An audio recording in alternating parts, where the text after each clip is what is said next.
بسم الله الرحمن الرحيم إن الحمد لله نحمده ونستعينه ونستغفره من يهده الله فلا مضل له ومن يضلل فلا هادي له وأشهد أن لا إله إلا الله وحده لا شريك له وأشهد أن سيدنا ونبينا وحبيبنا وشفيعنا وقرة أعيننا محمدا عبده ورسوله صلى الله تبارك وتعالى عليه وعلى آله وأصحابه وأزواجه وذريته وبارك وسلم تسليما كثيرا أما بعد فأعوذ بالله من الشيطان الرجيم بسم الله الرحمن الرحيم وَاعْبُدْ رَبَّكَ حَتَّى يَأْتِيَكَ الْيَقِينُ وقال تعالى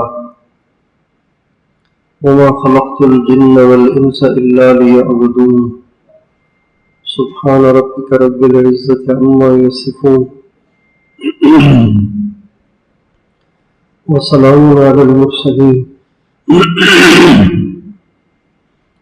والحمد لله رب العالمين اللهم صل على سيدنا محمد وعلى آل سيدنا محمد وبارك وسلم۔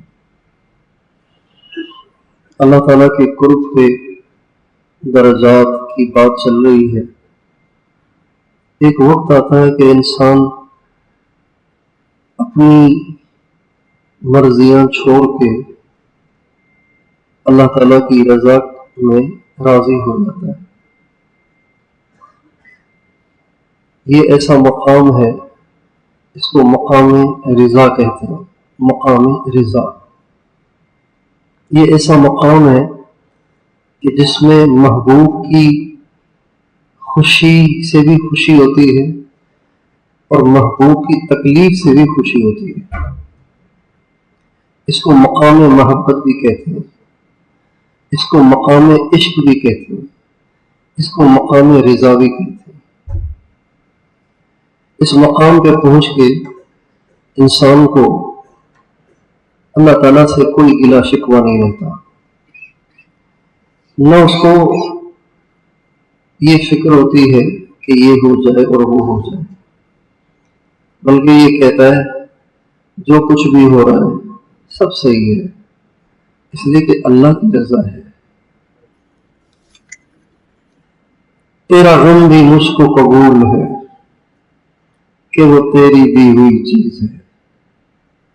بیماری آئے تب بھی خوش ہوتا ہے، درد ہو تب بھی خوش ہوتا ہے، پریشانی ہو تب بھی خوش ہوتا ہے، کیفیت اچھی ہو تب بھی خوش ہوتا ہے، کیفیت اچھی نہ ہو تب بھی خوش ہوتا ہے۔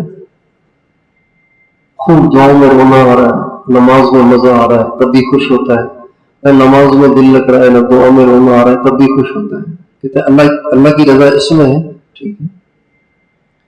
أريد وصاله ويريد هجري فأترك ما أريد لما يريد۔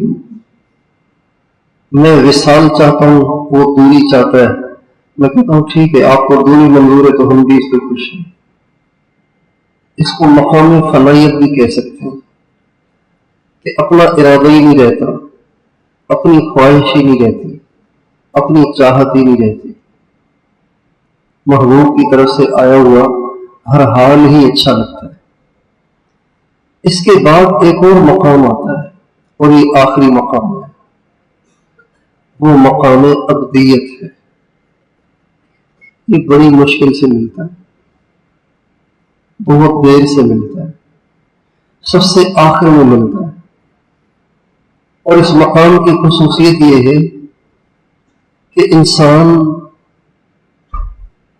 اپنے آپ کو کسی کام کا نہیں سمجھتا، سارا بزرگی کا گھمنڈ اس کا ختم ہو جاتا ہے۔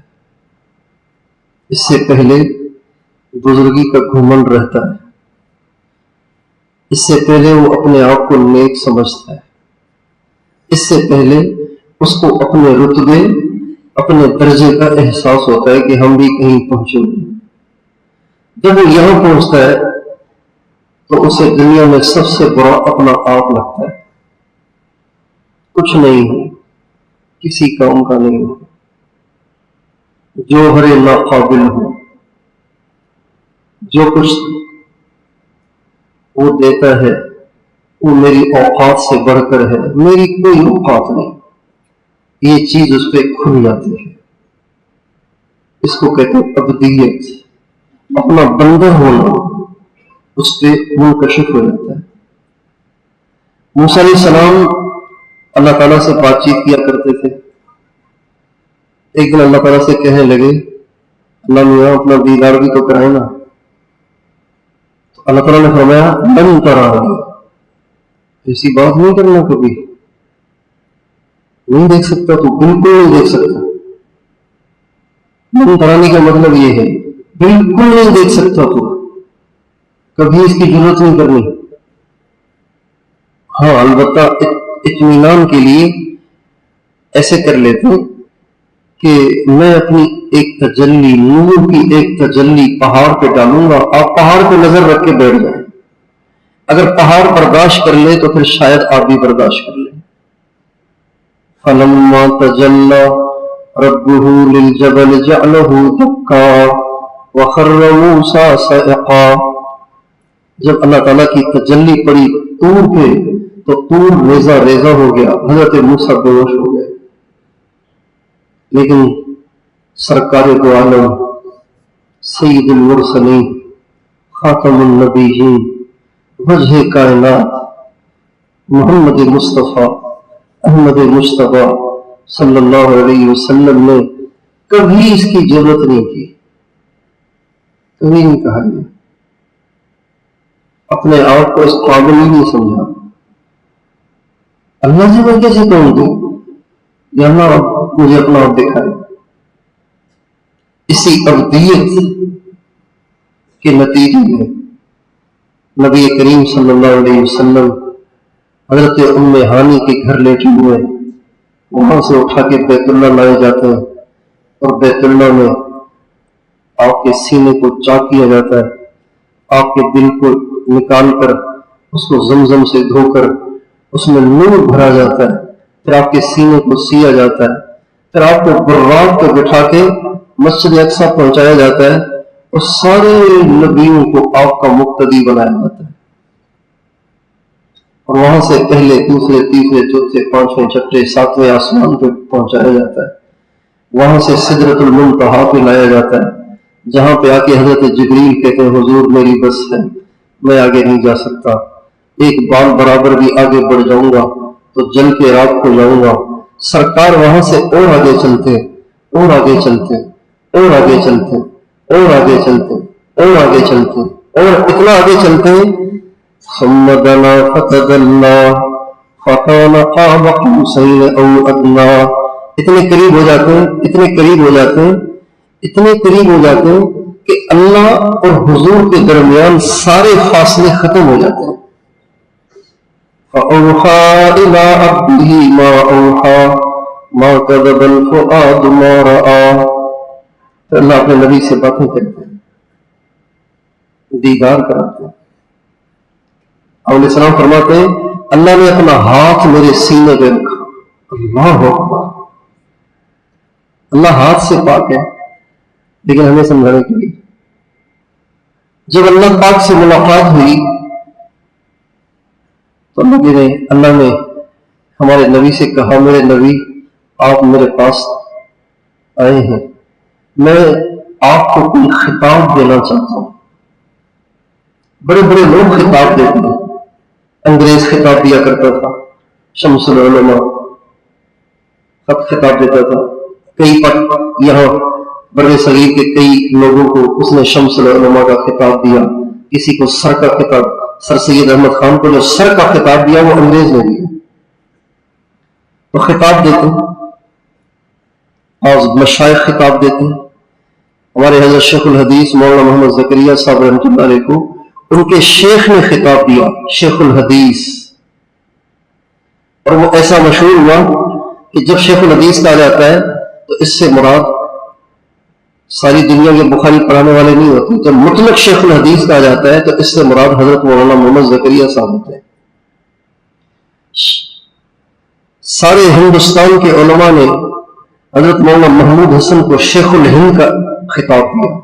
لہذا جب شیخ الہند کہیں گے تو ہند کے تو بڑے شیخ ہیں، لیکن شیخ الہند سے مراد جب بولا جائے گا تو مولانا محمود حسن صاحب ہی خطاب دیتے ہیں. تو اللہ تعالیٰ نے اپنے نبی سے کہا میرے محبوب آپ میرے پاس آئے ہیں، میں آپ کو خطاب دینا چاہتا ہوں، آپ کو کیا خطاب دوں، کیا کروں آپ؟ تو ہمارے نبی نے اللہ تعالیٰ سے کہا کہ اللہ آپ مجھے اپنا عبد کہو، غلام. محبوب نے، نبی اور رسول نے، یہ تو بڑی بات ہے، غلام، ہم تو غلام ہیں، آپ مجھے عبد کا لقب دیں. چنانچہ اللہ تعالیٰ کے ہاں یہ بات منظور ہوئی، اور سورہ اور معراج کا واقعہ اللہ تعالیٰ نے جب ہمیں سنایا تو اللہ نے یہ نہیں کہا پاک ہے وہ ذات جو اپنے محبوب کو لے گیا، پاک ہے وہ ذات جو اپنے پیغمبر کو لے گیا، پاک ہے وہ ذات جو خاتم النبیین کو لے گیا، پاک ہے وہ ذات جو نبی کو لے گیا، بلکہ فرمایا سبحان الذی اسری بعبدہ من المسجد الحرام الی المسجد الاقصی، پاک ہے وہ ذات جو اپنے بندے کو اٹھا کے ادھر سے ادھر لے گیا. یہ ولایت کی انتہا ہے، یہ اللہ تعالیٰ سے تعلق کی انتہا ہے کہ انسان اللہ تعالیٰ کا کامل ولی ہونے کے بعد بھی اپنے آپ کو دنیا کے تمام انسانوں سے گھٹیا سمجھنے لگ جاتا ہے. قرآن مجید میں اللہ تعالیٰ نے سارے نبیوں کی تعریف کی ہے. جس نبی کا تذکرہ آیا تو تعریف کے طور پر، خوبیوں کے ساتھ، صفات کے ساتھ، ان کی مدح و ثنا کے ساتھ ایک نبی کا تذکرہ اللہ تعالیٰ نے قرآن میں پاک میں کیا ہے، اور ذرا رنجش کے انداز میں. وَظَنُّونَ إِذْ ذَهَبَ مُغَاضِبًا فَظَنَّ أَن لَّن نَّقْدِرَ عَلَيْهِ. یاد کرو مچھلی والے کو، یونس نے کہا وَأَيُّوبَ إِذْ نَادَىٰ رَبَّهُ أَنِّي مَسَّنِيَ الضُّرُّ وَاذْكُرْ فِي الْكِتَابِ إِدْرِيسَ وَاذْكُرْ فِي الْكِتَابِ ابراہیم کو یاد کرو، ادریس کو یاد کرو، اسماعیل کو یاد کرو، اور فلاں کو یاد کرو، فلاں کو یاد کرو عزت کے ساتھ. لیکن ان کے بارے میں کہا وَظَنُّونَ، مچھلی والے کو بھی یاد کرو جب وہ غصے میں اپنی بستی کو چھوڑ کے نکل گیا تھا اور وہ سمجھتا تھا کہ ہم اس کو پکڑ نہیں سکیں گے. رنجش کا انداز ہے، ناراضگی والا انداز ہے. فَنَبَذْنَاهُ بِالْعَرَاءِ وَهُوَ مُلِيمٌ، ہم نے یونس کو اٹھا کے صحرا میں پھینک دیا. وَهُوَ مُلِيمٌ، اور وہ تھے ملامت کیے ہوئے. یہ ناراضگی ہے، رنجشیں ہیں. اللہ تعالیٰ کو اچھی نہیں لگی یہ بات. یونس علیہ السلام نے قوم کو دعوت دی، قوم نے مانی نہیں. اللہ تعالیٰ نے فرمایا ان کو 3 دن کی مہلت دو، عذاب آئے گا.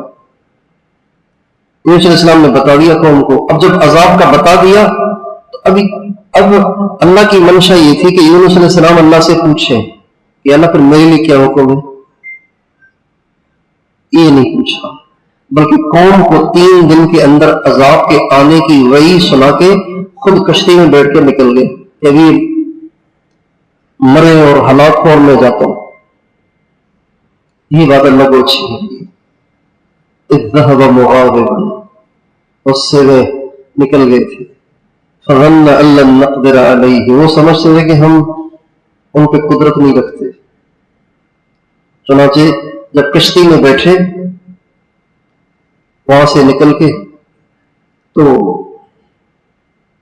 پانی نے ہر طرف سے کشتی کو گھیر لیا، آندھی آ گئی. اب موجیں قریب تھا کہ کشتی ڈوب جائے. اب وہ کشتی ڈوبنے لگی تو سواریوں نے پوچھا ملاح سے بھی کیا کرنا چاہیے. ان کا وہی بات یہ ہے کہ مجھے لگتا ہے، پتہ نہیں وہ بھی کون تھا، مجھے لگتا ہے کہ یہاں پہ کوئی بھاگا ہوا غلام ہے ہماری کشتی میں جس کی وجہ سے پکڑا گئی ہے. اگر کوئی بھاگا ہوا غلام ہے تو خود ہی چھلانگ مار دے تاکہ باقی بچ جائے. بھاگا ہوا غلام کون ہے؟ کوئی بھی نہیں.